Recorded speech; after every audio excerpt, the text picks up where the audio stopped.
On est aujourd'hui le lundi 16 avril et c'est une semaine chargée en événements,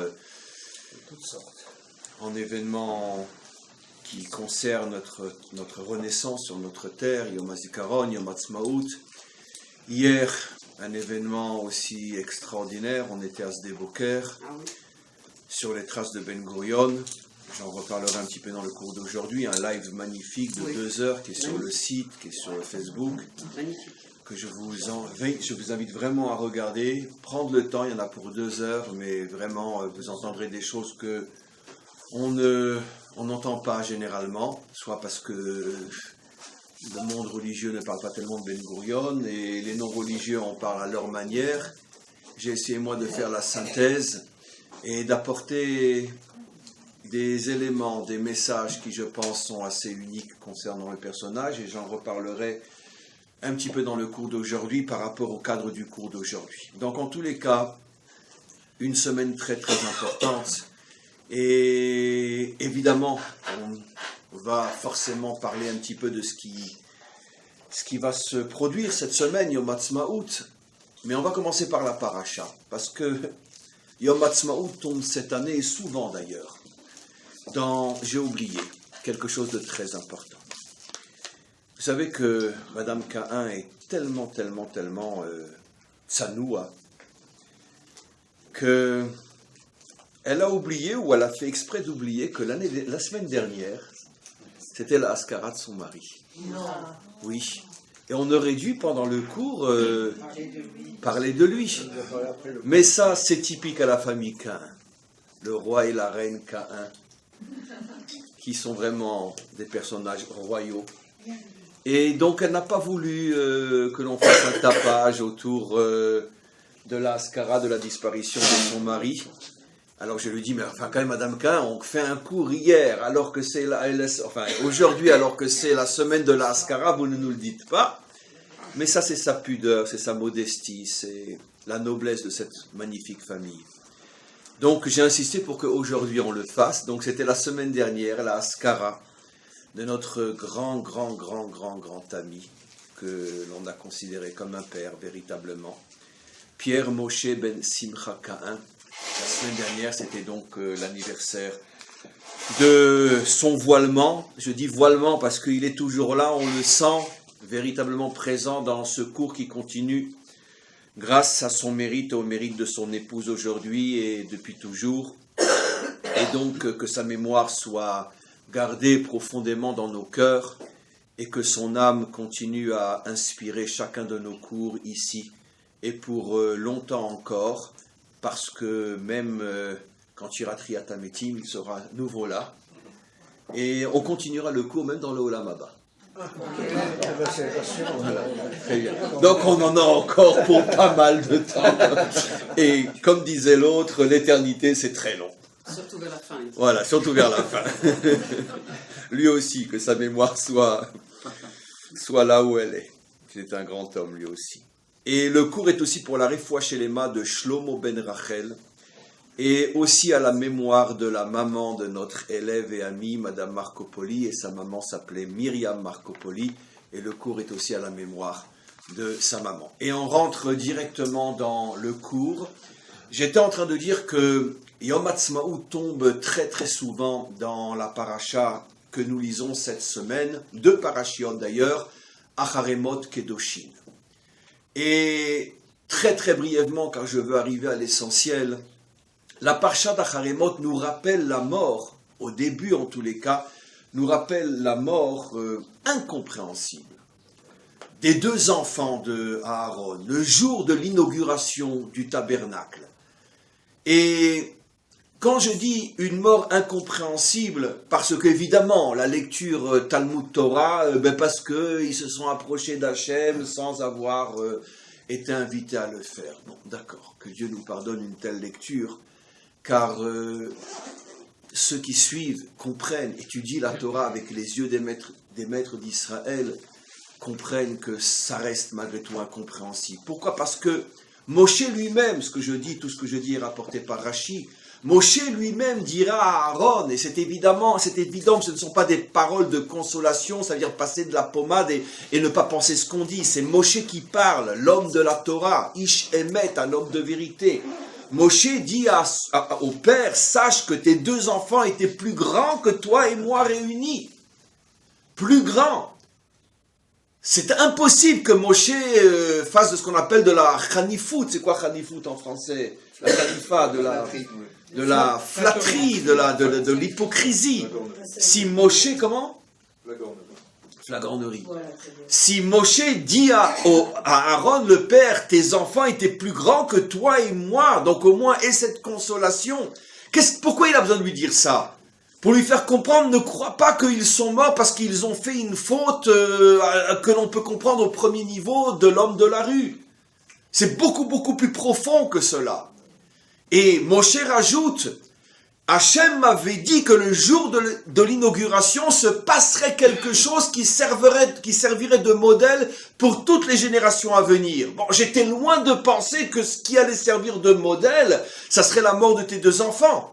Mais puisque le maître du monde m'avait prévenu qu'il ferait quelque chose qui servirait de modèle, je comprends que la mort de tes 2 enfants sont véritablement un modèle qui transmet un message fondamental pour toutes les générations à venir.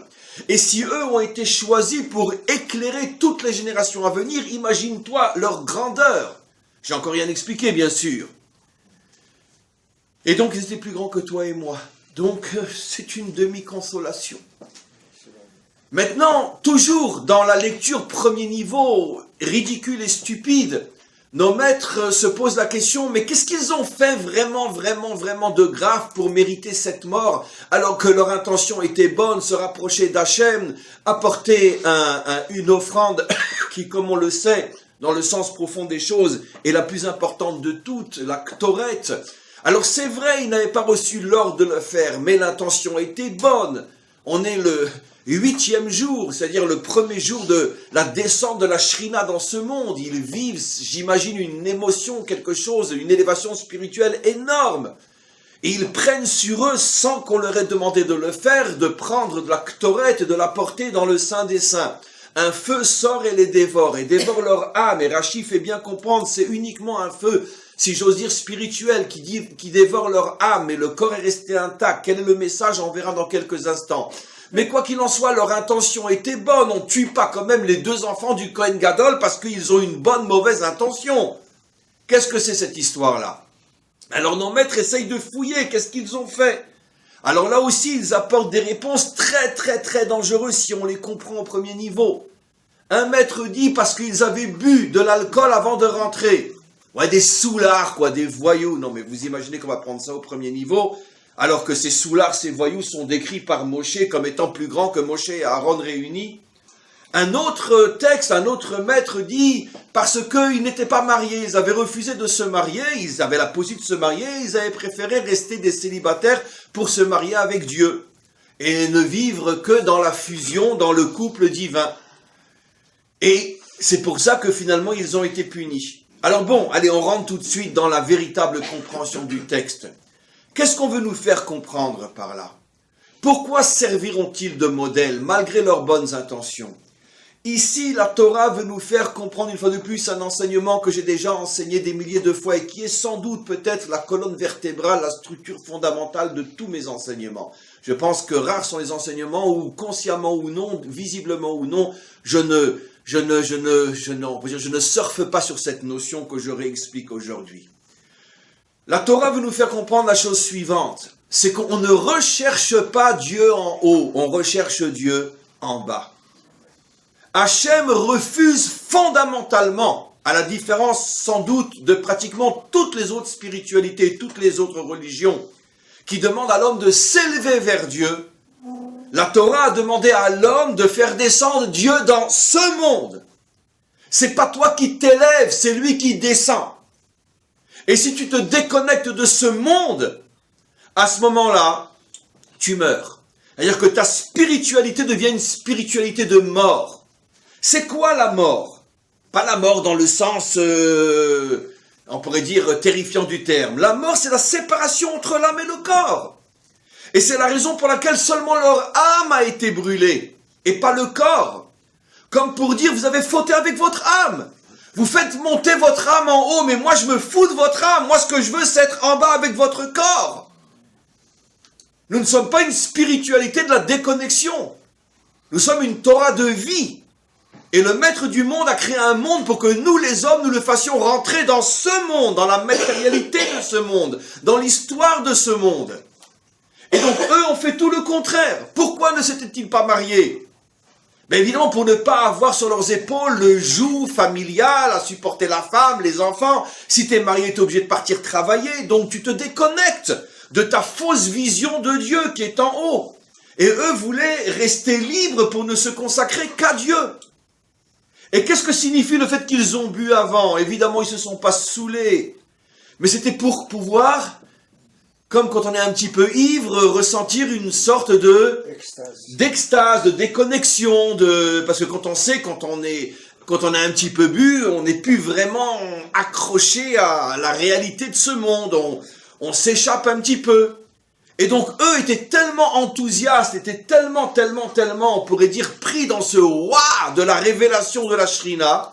Ils ont fait l'erreur fondamentale de toutes les spiritualités. Allez, on s'envole. On va boire un petit peu, on n'est pas mariés, et on fonce. Et pourquoi se sont-ils permis, justement, de faire quelque chose qu'on ne leur avait pas demandé, s'il n'y avait pas d'ordre, comme dit la Torah, cher et l'autre, si va la haine, je leur ai pas ordonné de le faire.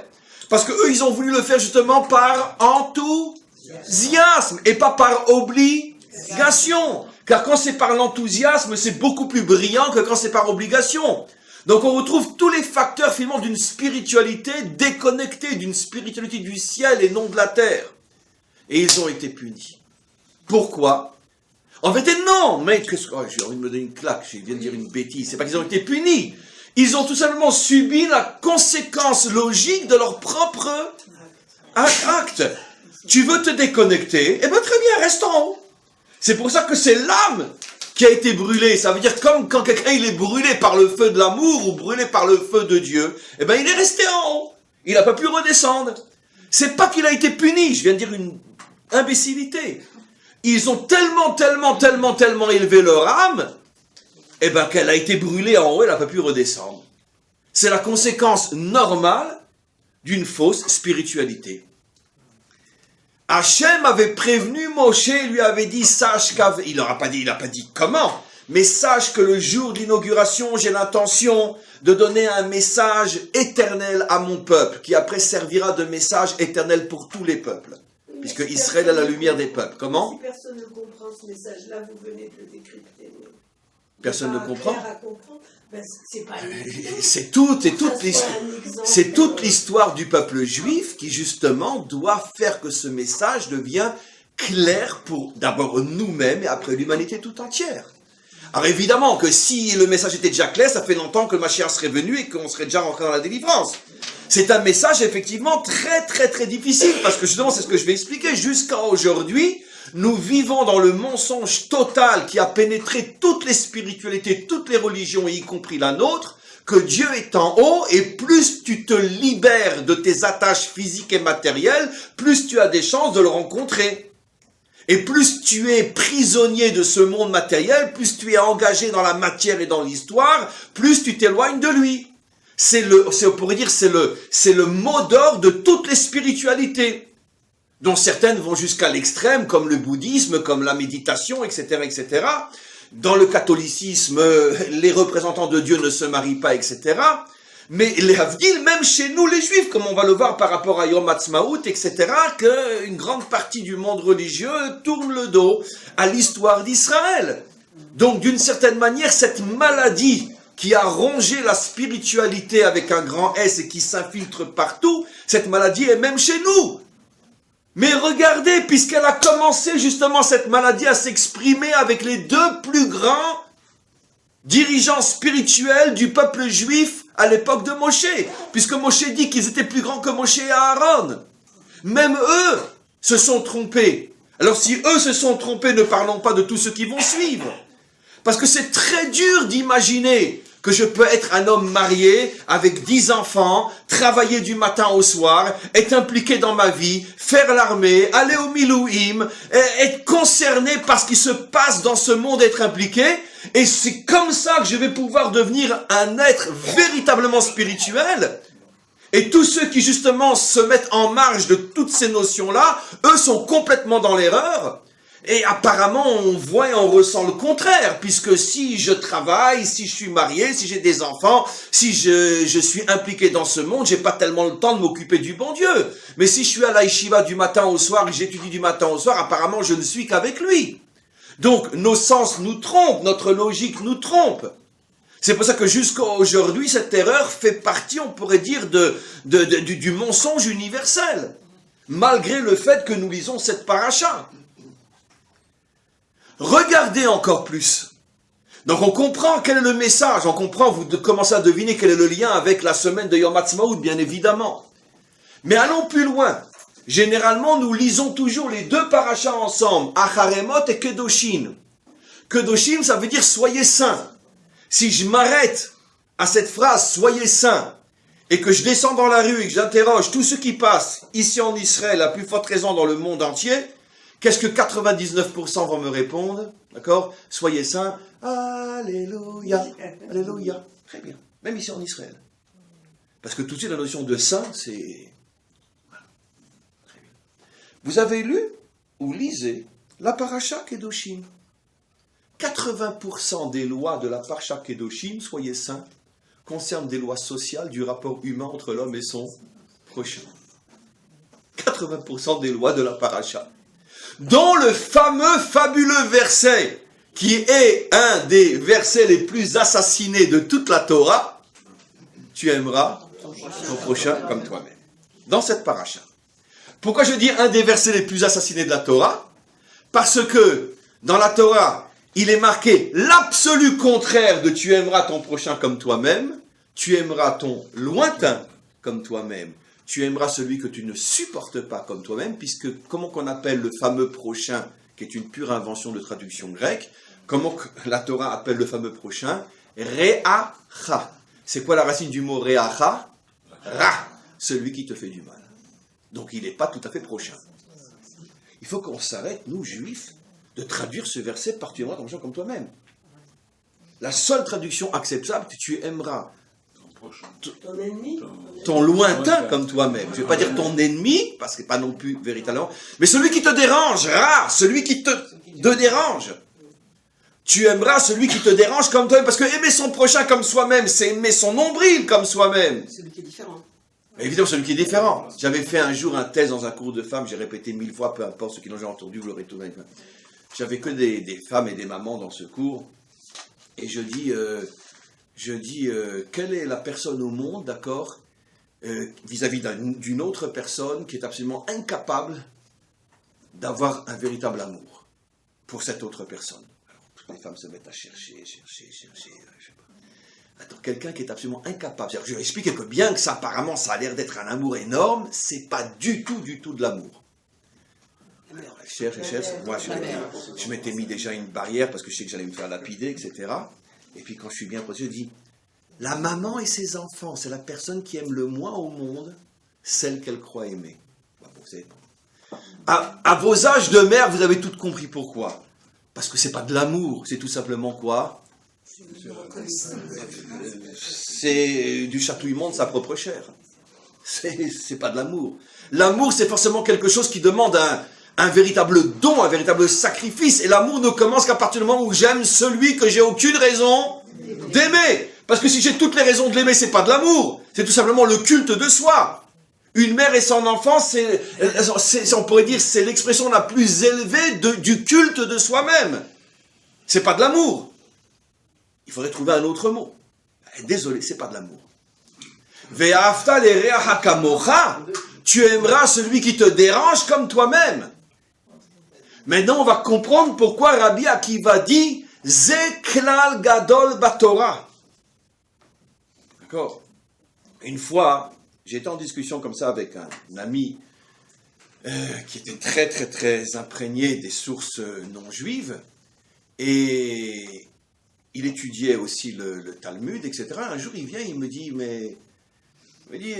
Chaim, ou Ephraim, je ne me rappelle pas exactement, il me dit, mais je ne comprends pas, mais ce qui a marqué dans le Nouveau Testament, tu aimeras ton prochain comme toi-même, je veux dire, et qu'on en fait là-bas tout un... C'est Rabbi Akiva, chez vous aussi, il le dit lui-même, Klal Gadol Batorah. C'est le klal fondamental de toute la Torah. Alors, je vais donner une réponse. Ici, je vais l'approfondir. Je vais donner la réponse que je vous ai expliquée. Ve'ahavta lecha kamocha signifie, d'accord? Mais je ne vais pas expliquer la notion de klal, signifie, d'accord? Et je lui ai dit, va chercher, regarde dans le dictionnaire ce que signifie le mot ra, donc la racine de ce mot, tu verras le méchant. Ici, il est dit, tu aimeras celui que tu considères comme un méchant, comme toi-même. Je dis, trouve-moi un homme sur terre qui a accompli ce verset-là, et tu reviens me voir. D'accord? Vous comprenez aussi pourquoi nos grands maîtres expliquent que le premier endroit où doit s'accomplir ce verset, devinez où? Le premier endroit où un être humain peut expérimenter tous les jours ce verset et se rendre compte à quel point il a des années-lumière de pouvoir l'accomplir. Devinez, allez. Le premier endroit, le premier contexte où on peut appliquer ce verset. Comment? Ici en Israël. Non, mais je parle de nous. Le premier endroit où? Dans le couple, bien sûr. Tous les maîtres d'Israël disent le lieu d'expérience de ce verset, c'est dans le couple. D'accord? Parce que alors, il faut vraiment le supporter toute la journée. Il faut vraiment la supporter toute la journée. D'accord? D'accord? Parce que alors, qu'est-ce que t'en... Ben ouais. Là, tu peux vraiment faire l'expérience d'aimer celui qui t'aime comme toi-même. Voilà. Vraiment. Ah, nos maîtres sont d'une sagesse absolument incroyable. Qui aurait pensé expliquer ce verset de la même? Parce qu'ils ont compris. Celui avec lequel tu te frottes toute la journée, toutes les tensions. Et... Voilà, ça c'est ce que cela signifie. Maintenant, essayons de comprendre un petit peu plus. Oui. J'avais aussi compris, il y a longtemps, Oui. que ça pouvait être ton frère. Non pas ton prochain, mais ton frère. Ton frère biologique? Biologique, avec qui tu es la plupart du temps en conflit. Oui, effectivement, mais ça ne fait que renforcer. Pourquoi la Torah, justement, dans pratiquement 99% de tous les exemples de conflits humains, c'est toujours deux frères? Pourquoi? Parce que justement, ceux avec lesquels tu vis et ceux avec lesquels tu es impliqué, c'est ceux qu'il est le plus difficile de supporter.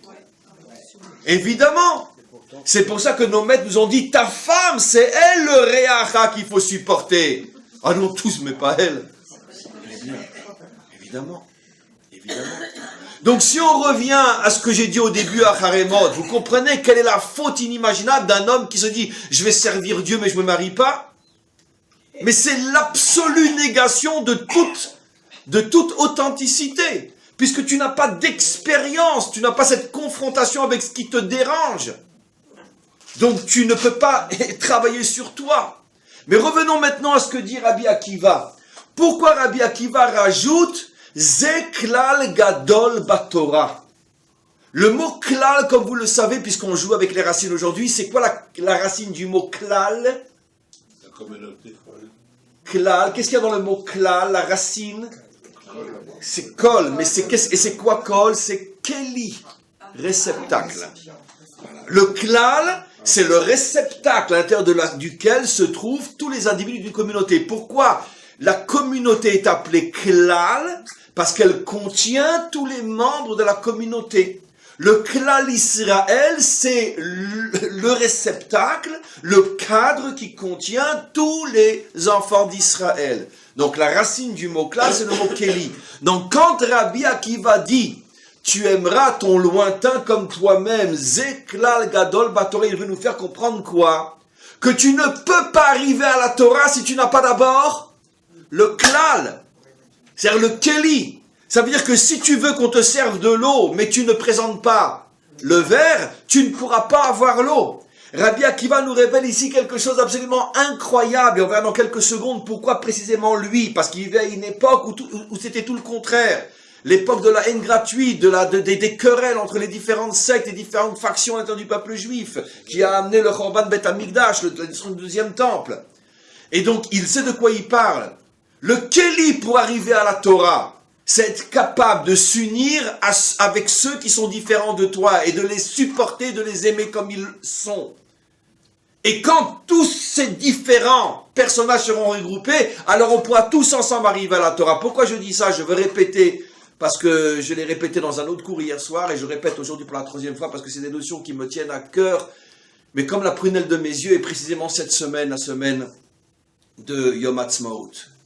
Donc hier, quand on était à Sde Boker, sur les traces de Ben Gurion, j'ai commencé plus ou moins mon intervention en rappelant ce qui était absolument évident, c'est que quand j'ai annoncé sur mon site que j'allais consacrer un live à Ben Gurion, donc évidemment j'ai reçu de très nombreuses critiques auxquelles je m'y attendais. Comment un homme qui est censé représenter la Torah peut parler d'un renégat pareil, qui mangeait pas kasher, qui faisait pas Shabbat, etc., etc., etc., etc. Bon, peu importe ce que j'ai répondu sur place, vous verrez sur le live, que je vous conseille vraiment d'écouter. Mais quoi qu'il en soit, j'ai rapporté 3 histoires extraordinaires pour présenter le personnage, que j'ai conclu de la manière dont je parle dans ce cours aussi. Je voudrais faire le lien, parce que quand c'était le live, je ne l'ai pas suffisamment bien expliqué. Je veux maintenant vraiment montrer le chibour thoraïque. J'ai expliqué que la grandeur de Ben Gurion était justement le fait que, malgré le fait que c'était un idéologue, il avait sa propre idéologie, sa propre vision du monde, c'était un homme de gauche, comme tous les juifs de l'époque, 92% des juifs de l'époque, marxiste même dans sa jeunesse, mais malgré le fait qu'il était très très très impliqué sur le plan socialiste, communiste, etc., qui n'a rien à voir avec le socialisme et le communisme d'aujourd'hui, qu'à Dieu ne plaise, il s'agit, comme j'ai expliqué dans l'intervention d'hier, qu'il y a 100 ans, le socialisme était perçu par la grande majorité des juifs comme la force qui allait les libérer, leur redonner leur dignité, et qui allait les sortir de l'esclavage et de la persécution qu'ils vivaient depuis 2000 ans. C'est à ça qu'ils se sont accrochés, pas à ce que c'est devenu, bien évidemment. Ils se sont tous fait rouler, mais à l'époque, il y a un siècle, personne ne savait ce que ça allait devenir. Et tout le monde partait avec le sentiment que ça allait être une idéologie qui allait sauver l'homme de l'oppression des riches et des puissants et des seigneurs, etc. Et les juifs de l'oppression des dirigeants non juifs, surtout c'était une époque qui était traversée par des pogroms, c'était la fin du 19e siècle, c'était une époque particulièrement dure, celle dans laquelle Ben Gurion a grandi. Et donc, il avait sa propre vision des choses. En plus, effectivement, je ne le nie pas, c'était un homme qui sur le plan personnel n'était pas religieux. Bien que, contrairement à ce que beaucoup croient, il est né dans une famille très traditionnelle. Et son père l'a obligé à apprendre l'hébreu, son père l'a obligé à apprendre la Bible pratiquement par cœur, et son père l'a même obligé, avant qu'il arrive en Israël à l'âge de 20 ans, à donner des cours de Tanakh. Il donnait en Pologne des cours de Tanakh à Plonks. Et ça va juste si loin que sa mère a même pensé l'envoyer dans un séminaire rabbinique.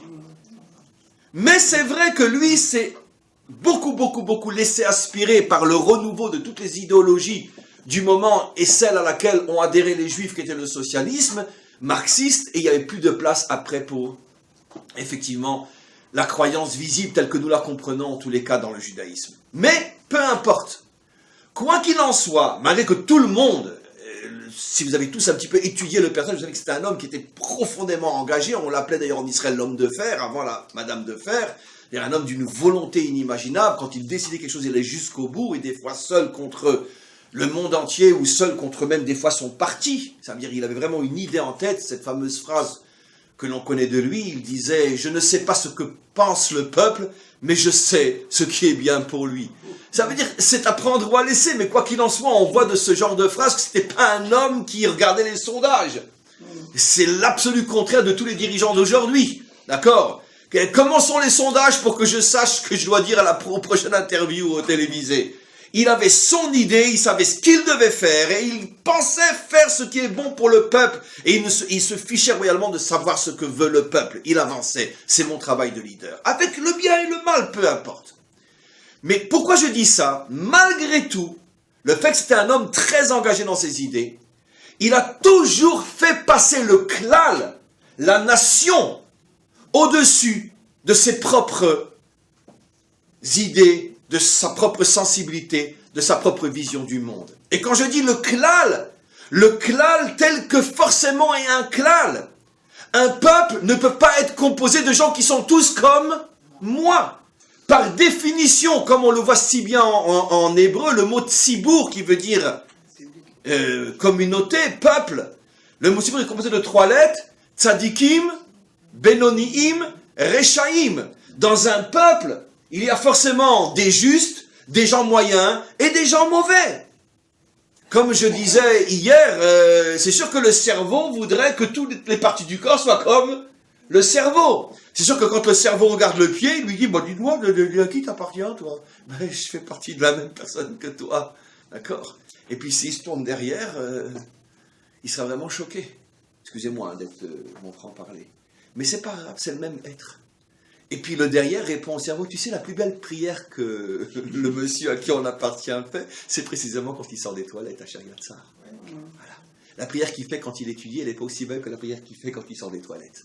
Ça veut dire que chaque partie du corps a sa place. Excuse-moi, toi le cerveau ne te prend pas pour le bon Dieu. Parce que moi aussi j'ai ma place dans cet être-là. Si le maître du monde a décidé que dans un corps il y a différentes parties, d'accord? Alors ça, c'est la lumière qui va toute sa vie éclairer les yeux de Ben Gurion. Si j'étais uniquement le leader du parti socialiste israélien, alors effectivement, mais je suis le leader d'une nation. Et dans cette nation, il y a des gens de gauche, il y a des gens de droite, il y a des religieux, il y a des pas-religieux, il y a des ultra-orthodoxes, et on va voir. Laissez-moi arriver, oui. Pas simplement. Vous n'êtes pas religieux, effectivement, mais en 1938, il y a une commission telle pour la... C'est ce que je vais expliquer.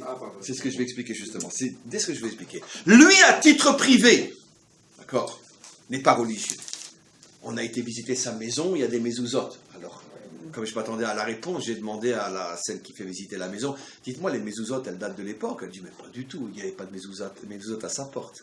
Il n'y avait pas de mezouzotes à sa porte.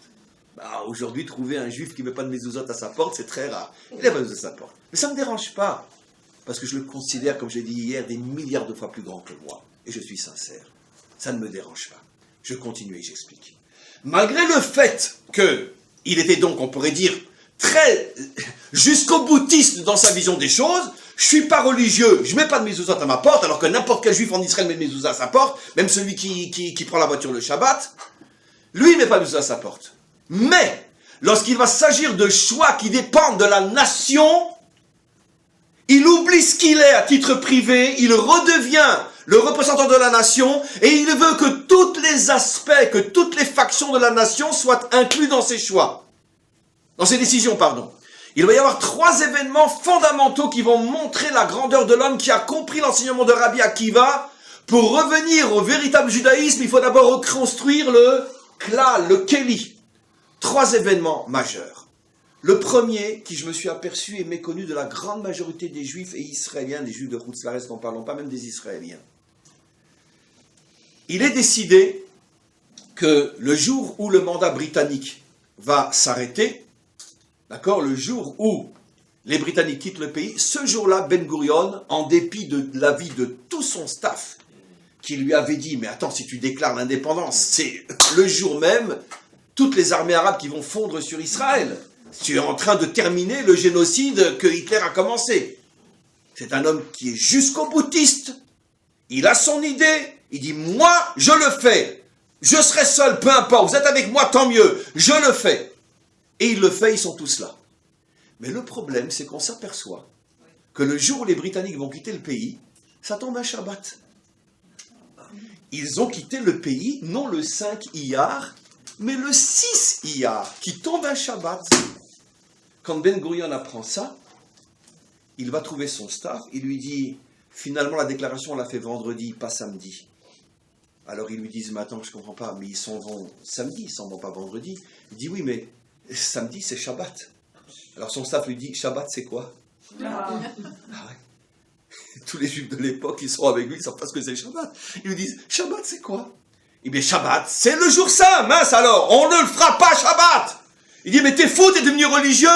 Il leur répond, mais attends, je ne comprends pas, c'est l'indépendance des socialistes ou c'est l'indépendance du peuple juif? Sur cette terre, il n'y a pas des religieux? On va les exclure? Ah, j'ai envie de pleurer. Où on va trouver un homme comme ça aujourd'hui? Où on va trouver un homme comme ça aujourd'hui? Un homme qui ne met pas de mezouza à sa porte, mais quand il doit agir en tant que leader d'un peuple, il tient compte de toutes les parties du peuple. C'est pas notre indépendance à nous les socialistes, c'est l'indépendance de tout Israël, tous ceux qui sont là. Et aujourd'hui, en terre d'Israël, en 48, il y a plein de religieux qui font Shabbat, on ne peut pas leur faire ce coup-là. Et il avance, Yom Ha'atzmaut, le 5 Iyar. Il a compris l'enseignement de Rabbi Akiva. D'abord le Kli, d'abord construit le Klal, après on arrivera à la Torah. Il n'y a pas de Torah sans Klal. Il met le doigt sur l'essentiel, d'abord le Klal. Un autre événement extraordinaire, lié aussi au jour d'indépendance. Chronologiquement, ça s'est passé avant, mais c'est bon, si je voulais d'abord parler de l'histoire du Shabbat, parce que c'est ce qui m'émeut le plus. Juste un petit peu avant, quand il voit que il va y avoir l'indépendance, il sait très bien que les Juifs, dont la capitale, qui sont déjà en Israël, est Bnei Brak, qui n'a rien à voir avec le Bnei Brak d'aujourd'hui, c'est encore quelques temps à cette époque-là, mais il y avait déjà le Chazon Ish, il y avait déjà le Irgun qui s'appelait Agudat Israël, etc. Donc ce qu'on appelle, excusez-moi le gros mot, les ultra-orthodoxes, j'aime pas, c'est un gros mot, parce que bon, ils sont pas plus ultra que moi, chacun est ultra dans sa vie, il y en a qui est ultra dans l'argent, il y en a un qui est ultra, chacun est un ultra, donc on est tous des ultras. Mais bon, ce qu'on appelle les ultra-orthodoxes, peu importe, les Haridim en hébreu, je préfère dire Haridim, il sait très bien qu'eux ne voient pas du tout dans le retour d'Israël sur sa terre quelque chose de très spécial, et certainement pas le début de la délivrance, etc. Et encore moins le fait de vouloir devenir un État indépendant, puisque pour ces Juifs-là, c'est au Messie, c'est au Mashiach de reconstruire l'État d'Israël, et certainement pas des Juifs qui n'ont pas de mezuzot à leur porte. Certainement pas eux. Et donc, lui, il a un souci. Il prévient son staff qu'il voudrait rencontrer le Chazon Ish et les dirigeants de Agudat Israël. Son staff lui demande, mais qu'est-ce que tu as besoin de les voir, ces débiles mentaux, je veux dire, ils ne sont pas avec nous. Il dit, oui, d'accord, mais ils sont ici. Et l'indépendance de la nation, c'est l'indépendance de toute la nation. Ils font partie de la nation. Alors son staff lui dit, mais ils te suivront jamais, mais ils accepteront jamais de faire partie, d'envoyer un représentant le jour de la déclaration. Au contraire, ils vont manifester dans les rues pour dire, nous, on n'est pas avec vous. C'est pas notre indépendance, c'est la vôtre, c'est celle des socialistes, c'est pas celle des juifs. Ben Gurion dit, c'est justement ce que je veux. Je sais que je n'arriverai pas à les convaincre d'être avec nous, mais je veux au moins les convaincre de ne pas être contre nous. Au moins qu'ils restent neutres. Il va les rencontrer. Le débat est houleux. Et ils arrivent à un compromis, ils arrivent à un deal.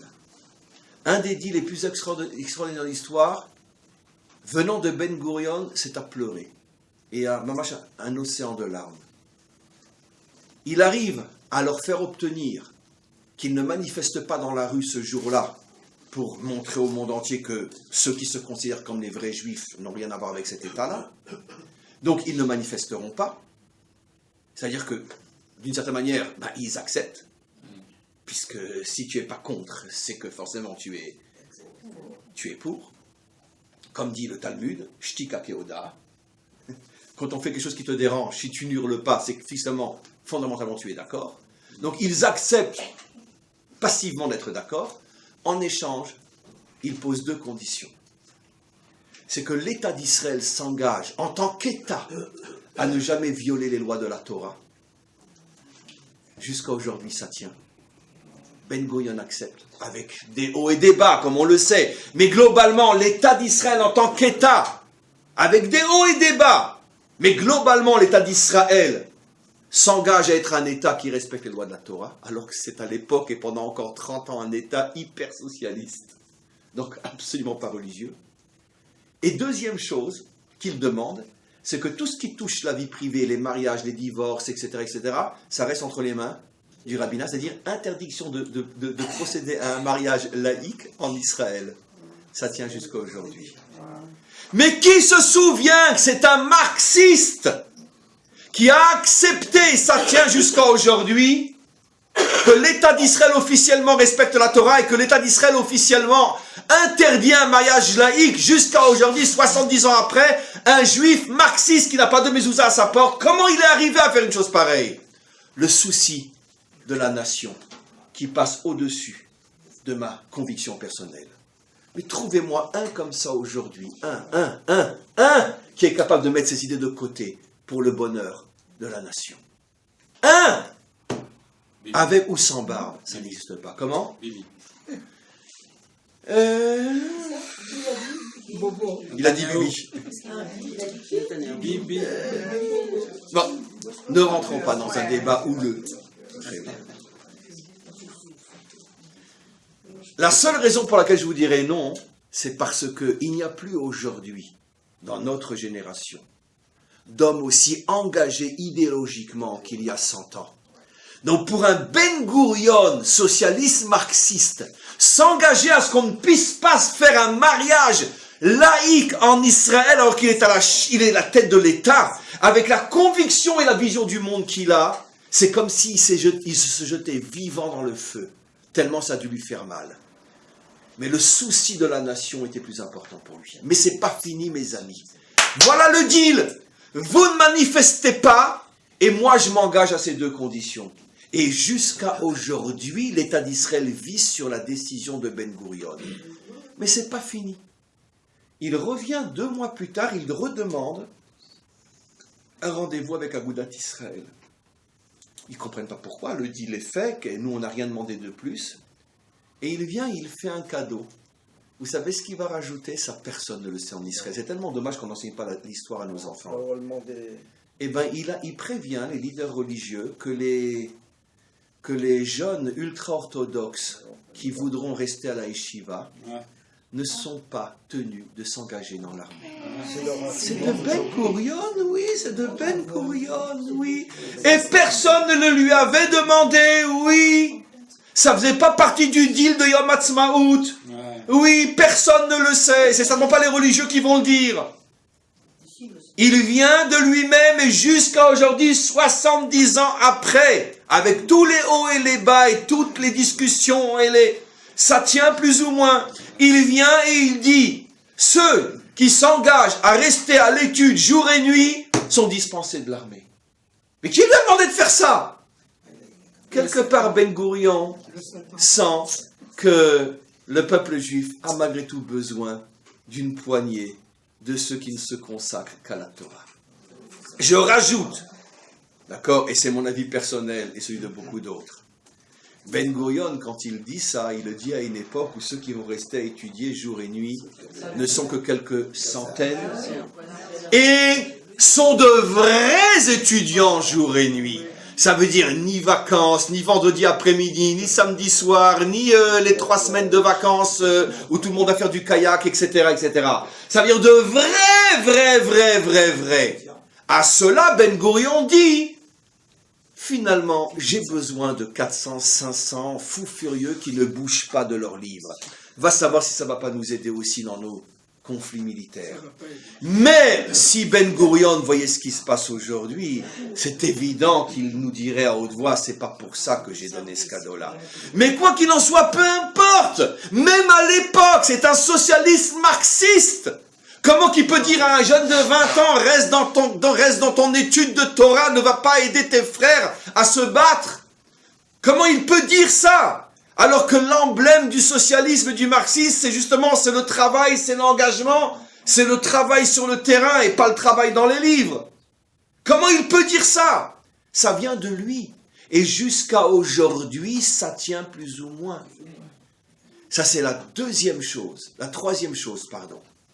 Et la quatrième chose. Qui a fondé Tsahal? Ben Gurion. Alors si je dis ça, mais je n'explique pas, on dit, oh très bien, il a fondé Tsahal. Non. Mais jusqu'à Tsahal, vous savez que le peuple juif est divisé en 90% et 10% de la population. 90% socialistes, c'est la majorité. 10% nationalistes de droite. Jabotinsky et après son élève, Begin. Et il y a un conflit disproportionné, mais un conflit terrible entre la majorité de gauche et la minorité de droite. Les jabotinskistes et les béguinismes sont considérés comme la plaie d'Israël, etc. Il y a des conflits, on arrive presque à la guerre civile dans certains cas, etc. Vous savez que Ben Gurion, alors, de toute sa vie, en tant que parlementaire, Premier ministre, etc., il était pendant 15 ans au pouvoir, alors que Begin était assis en face de lui, ça vous l'avez jamais entendu. Vous savez qu'il ne l'a jamais appelé par son nom. Quand il le critiquait, il disait « Celui qui est assis à côté d'un tel », qui ne citait pas son nom, qu'est-ce qu'il pense de 1, 2, 3 ? Jamais il ne l'a cité par son nom pour ne pas se salir la bouche, tellement il le détestait à titre privé. Mais, mes amis, regardez la grandeur de Ben Gurion. Quand tout le monde sent et sait qu'au jour ou au lendemain de la déclaration d'indépendance, il y aura la guerre, il faut former une armée. Or, le problème, c'est que l'armée d'Israël, qui est à l'époque encore clandestine, puisqu'on est encore sous le régime du mandat britannique, l'armée est divisée en 2 grands clans. La majorité sont dans la Haganah et le Palmar, qui sont de gauche. Une petite minorité, mais minorité de qualité énorme, parce qu'ils sont très, très, très héroïques dans leurs actions, c'est le Hetzel de Jabotinsky et de Begin. Et le problème, c'est que c'est une armée qui est hyper politisée, surtout le Palmar, est hyper politisée. Ce sont pratiquement tous des commissaires socialistes, enseignants socialistes, marxistes, etc. L'armée est hyper politisée, d'un côté comme de l'autre. Et on arrive au jour où il va falloir fonder une armée. Comment tu vas mettre ensemble un marxiste avec un type de Begin? Comment ils vont se battre ensemble? D'accord.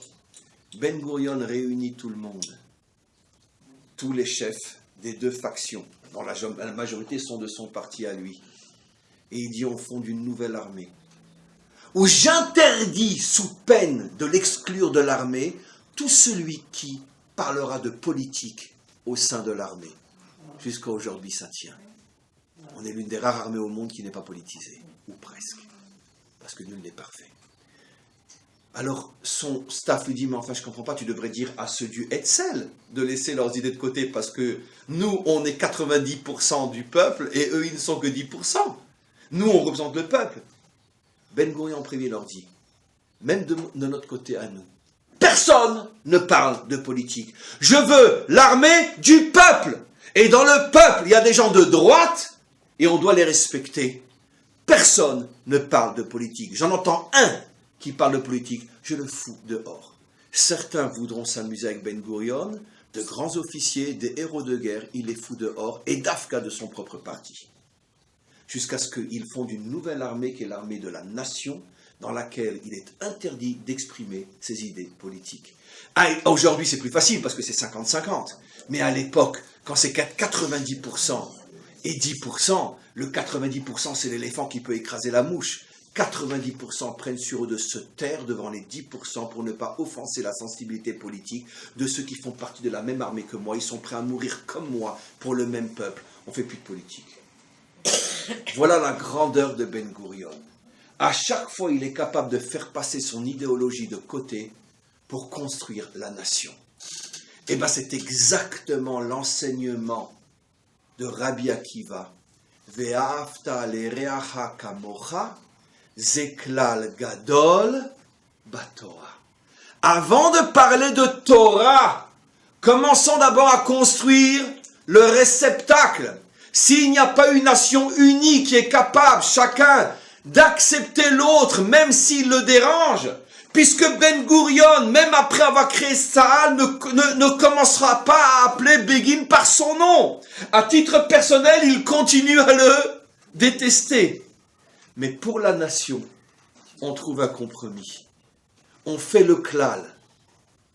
Eh bien, moi, je vous affirme aujourd'hui, mes amis, tout le monde sait dans quelles conditions spirituelles l'État d'Israël a commencé il y a 70 ans. Avec 99% de non-religieux dans ce pays, de socialistes, de marxistes, d'anti-religieux et tout ce que vous voulez. Aujourd'hui, regardez ce pays. Regardez ce pays où la Torah fleurit partout. C'est sûr qu'il y a encore énormément à faire. Trouvez-moi une ville, un kibboutz sans hérouve. Trouvez-moi une porte, une maison sans mezouza. Quand j'ai fait le reportage à Mishmar HaNegev, vous avez tous suivi, d'accord? Un kibboutz d'extrême gauche, le Mapa, il n'y a pas une maison sans mezouza. Trouvez-moi un kibboutz aujourd'hui de gauche et d'extrême gauche qui n'a pas une synagogue. Ça n'existe plus aujourd'hui. Ça n'existe plus. Ça veut dire que exactement ce que Rabbi Akiva a dit se réalise. Je ne parle pas c'est réalisé, on en est encore loin, se réalise. Si on recrée l'unité dans le peuple, on finira tous par arriver à la Torah. Parce que pour mettre l'eau, et nos maîtres nous disent « En maïm et la Torah », j'ai encore le temps, quelle heure il est? Parce que je n'ai pas le nom, encore quelques minutes. Pour mettre de l'eau, et nos maîtres nous disent « En maïm et la Torah », l'eau, c'est la Torah. Pourquoi ils ont comparé l'eau à la Torah? Entre autres pour nous dire « Où est ton réceptacle ?» Alors si tu poses la question « Et c'est quoi le réceptacle ?» Vient Rabbi Akiva et il lui dit « L'unité du peuple. » Avant la Torah. Et maintenant, j'avais posé la question, pourquoi c'est Rabbi Akiva qui va révéler ce principe-là? Parce que, y a-t-il eu une époque aussi ravagée par les guerres intérieures et les guerres intestines et les factions et les sectes, etc., autant qu'à l'époque de la destruction du deuxième temple, époque de Rabbi Akiva, où nos maîtres affirment que le deuxième temple a été détruit à cause de la haine gratuite? Ça veut dire que chacun appartenait à une faction différente et chacun tirait l'un sur l'autre. Nos maîtres, je ne sais pas si c'est une métaphore, mais en tout cas une métaphore qui, sans doute, traduit la réalité d'une manière à en pleurer, à se déchirer de larmes. Nos maîtres nous disent qu'il y avait 2 multimillionnaires dans Jérusalem assiégés par les Romains, par Titus. Chacun avait construit des entrepôts de quoi tenir le siège, chacun d'entre eux pendant 30 ans. Il avait vu venir depuis des décennies, et 2 grands, on pourrait dire, comment on dit Baal Chesed en français, des gens généreux qui savaient que de toute façon ils allaient perdre leur argent, alors tout leur argent ils l'ont mis à construire des entrepôts dans Jérusalem. Chaque entrepôt pouvait tenir le siège pendant 30 ans. Le problème c'est que chacun des 2 appartenait à une faction différente. Et la même nuit, chacune des factions a envoyé quelqu'un pour brûler l'entrepôt de l'autre. Le peuple le plus haut de la terre. Ah oui, parce que alors quand on descend, alors descendre plus bas que nous, on ne peut pas. Il faut avoir le courage de se le dire. La même nuit, chacun envoie quelqu'un pour brûler l'entrepôt de l'autre, afin de ramener la faction de l'autre vers moi, parce que c'est moi qui donne à manger. La même nuit, 60 ans de nourriture disparaît, et au bout de quelques semaines, les Romains n'ont qu'à pousser la porte et marcher sur des cadavres morts de faim. C'est ce qui a marqué d'ailleurs dans le livre La guerre des Juifs de Flavius. Les Romains se sont rendus compte que de toute façon ils étaient tous en train de mourir de faim, c'est plus la peine de se battre, gardons nos soldats en vie, un peu de patience. Au bout de quelques mois, ils ont poussé les portes et avec des cadavres. Finalement, qui a détruit le temple? Les Romains? Non, les Juifs. Évidemment. Les Juifs ont détruit le temple. Ne serait-ce qu'en se privant de tellement d'années de nourriture. Alors Rabbi Akiva voit ça et dit, attends, je ne comprends pas. Je n'ai pas fini de vous expliquer. Nos maîtres nous affirment, c'est dans le Talmud, qu'il n'y a pratiquement jamais eu une époque dans l'histoire où il y avait autant d'études de la Torah qu'à l'époque de la destruction du deuxième temple. Alors nos maîtres s'étonnent et disent, mais alors s'il y avait tellement d'études de la Torah, comment le temple a-t-il pu être détruit? C'est dur de dire la vérité, ça fait mal. Hein? Parce qu'il y avait peut-être beaucoup de Torah, mais il n'y avait pas d'unité dans le peuple. Et quand il y a beaucoup d'eau, mais que personne n'a un réceptacle pour la recueillir, eh bien elle tombe par terre. Et personne ne peut la boire. Le premier qui, dans notre histoire contemporaine, a compris, sans forcément l'avoir étudié, mais qu'admirer que son âme l'a compris, c'est pour ça que je dis que c'était un géant, c'est Ben Gurion. Il a dit, écoutez, pour un instant, laissons la religion de côté. Occupons-nous de reconstruire notre peuple, tellement divisé géographiquement, historiquement, spirituellement, moralement. Reconstruisons notre nation et après on parlera de Torah. Et finalement l'histoire lui a donné raison. Parce que finalement ce peuple ne cesse de se rapprocher de la Torah d'une manière inimaginable. La moitié de la Knesset a une kippa sur la tête. Plus de la moitié des officiers de Tzal ont une kippa sur la tête. Et nous sommes sans doute la génération qui verra encore un chef d'état-major avec une kippa sur la tête.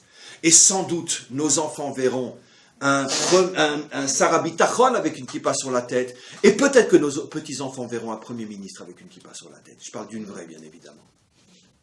Oui. Le nom de Dieu est-il dans la déclaration? Oui, mais d'une manière cachée, forcément. Tsur Israël. Sur Israël. Tsur, regardez dans les psaumes, le roi David appelle Dieu des dizaines de fois Tsur Israël. Tsuri Vegoali, tu es mon rocher et mon libérateur. Alors Ben Gurion, fidèle à lui-même, et c'est ça ce qui est beau, il n'a pas pu dire le nom de Dieu réellement, parce que il faut pas non plus pousser mémé dans les orties, comme on dit, non? D'accord. Mais il ne pouvait pas ne pas le mettre non plus. Alors il l'a mis d'une manière comme le roi David, Tsur. Et tout le monde sait, surtout celui, il n'y a pas un juif qui lit pas les psaumes, tout le monde sait que le mot Tsur fait allusion aussi à Dieu. Donc comme ça, tout le monde est content. Mes copains socialistes, ils vont pas vomir parce qu'il n'y a pas le nom de Dieu, mais nos frères religieux vont pas non plus vomir parce qu'on a parlé de Dieu quand même. Oui. Hachem est trop fort, parce que la déclaration d'indépendance a duré 32 minutes. Et 32 minutes, c'est Lève. Lève, c'est Bereshit et c'est Israël. 32 minutes, oui, j'avais entendu ça aussi. Absolument. Vous avez entendu ce qu'il a dit? Sans le savoir, ils l'ont sans doute pas fait exprès, ça a duré 32 minutes le discours d'indépendance. Lève, le cœur, qui sont les deux lettres qui englobent toute la Torah, et le cœur, c'est ce qui réunit tous les membres d'un être. 32 minutes. Donc, pour conclure, mes amis, il reste 1 minute. Je voulais, bien sûr, j'ai fait ce cours pour transmettre le message de cette semaine, qui est le message de Yom Ha'atzmaut. Comme je le disais hier soir dans un autre cours, qui n'est pas encore sur le site, je ne dis pas et je ne dirai jamais, puisque c'est évident, je n'ai même pas besoin, je m'excuse de devoir préciser, que le peuple juif peut vivre à long terme sans Torah. Évidemment que non. Évidemment que l'identité réelle, profonde, puissante, sérieuse, authentique d'Israël, c'est la Torah. Mais ce que j'ai transmis comme message aujourd'hui, c'est que justement une grande partie du monde religieux devrait comprendre que pour arriver à la Torah, il faut d'abord revenir à la nation. Il faut d'abord revenir à cet amour de chaque juif tel qu'il est. Et pas lui demander, dis-moi, tu manges quelle cache-route? Dis-moi, c'est qui le sophère qui a écrit tes mezuzot? Dis-moi, tu suis quel rave? Ah, tu manges pas cachère, donc d'accord, non. Arriver à voir dans chaque juif l'essence, l'identité, de voir dans chaque juif le fait que, quelle que soit sa pratique, quelle que soit sa visibilité thoraïque, je ne suis pas plus juif que lui, il n'est pas moins juif que moi. Parce que, comme je l'explique toujours, si la fille de Moshe Rabbeinu, si le fils de Moshe Rabbeinu, par erreur, pour avoir le cas, a un enfant avec une non-juive, son enfant sera non-juive. D'accord. Mais si la fille d'un type d'extrême gauche marxiste a un enfant avec un non-juif par erreur, son enfant sera juif. Ça veut dire que l'identité juive n'est pas fonction de ta grandeur et de ta pratique religieuse. Ça passe par des voies qu'effectivement, j'avoue franchement que je ne comprends pas. J'avoue franchement, mais j'ai pas honte et je ne comprends pas, je ne peux pas tout comprendre. Mais on voit que le maître du monde a décidé que l'identité ne passe pas par qu'est-ce que tu manges et quelle est ta hauteur de cache-route. Ça ne passe pas par là. L'identité se construit différemment. Et ce message que nous devons comprendre, nous, à l'intérieur d'Israël, c'est le message que, bien sûr, nous devons propager tout autour de nous, auprès des 70 nations. Réapprenons à voir dans l'homme son essence et pas ses idées, pas son idéologie, pas sa croyance, pas sa religion. Réapprenons à voir dans l'homme l'humain qu'il y a en lui. Et quand on réapprend à voir l'humain qu'il y a dans l'homme et comprendre que finalement les idéologies, les idées, les religions, tout ça, c'est accessoire par rapport à l'humain, c'est la voie pour reconstruire véritablement le klal, le kéli, le réceptacle à l'intérieur duquel le maître du monde pourra se dévoiler. Et d'ailleurs, comme je dis toujours, 2 exemples, j'ai terminé. Quand le maître du monde a construit l'homme, il a d'abord créé le corps et après il a mis l'âme. La dimension matérielle avant la dimension spirituelle. Et cette prophétie extraordinaire d'Ézéchiel qui parle de la renaissance d'Israël sur sa terre. Les eaux qui sortent de la tombe, puis après sur les eaux viennent qu'on appelle ça, les tendons, et puis après la chair, et puis après la peau, et seulement après le souffle divin, pour nous montrer que la reconstruction du monde se fait du bas vers le haut. D'abord Ben Gurion, et après Mashiach. On ne peut pas intervertir l'ordre. Et c'est pour ça que nous devons, cette année particulièrement, et en plus après tout ce que je transmets cette semaine, pour ceux qui écoutent, nous devons fêter Yom Ha'atzmaut avec beaucoup de profondeur, beaucoup de sens des responsabilités, et de comprendre que finalement notre premier devoir, quand nous sommes loin d'avoir terminé, c'est de réapprendre à aimer son lointain comme soi-même. Et quand